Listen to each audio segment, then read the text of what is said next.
Hello guys, welcome back to my channel Kitrani official. आप लोगों को स्वागत है। यहाँ मैंने उबले हुए आलू ले लिए, हरी मिर्च, यहाँ मटर थोड़ी सी, यहाँ कढ़ाई में डाल देंगे हींग, जीरा, हरी मिर्च, अच्छे से फ्राई कर लेंगे इसको। फिर इसमें डालेंगे हम मटर, हरी मटर,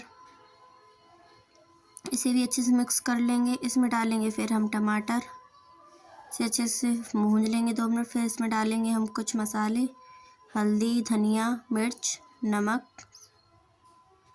ऐसे मसाले को भून लेंगे। अब यहाँ मैंने उबले हुए आलू जो है कट कर ली, अब इसे भी हम इसमें डाल देंगे, उबले हुए आलू।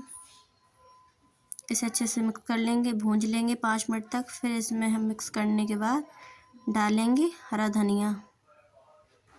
देखिए आलू फ्राई मेरे अच्छे से हो चुके हैं। अगर आप लोग मेरी वीडियो अच्छी लगे तो लाइक, कमेंट, शेयर ज़रूर करें।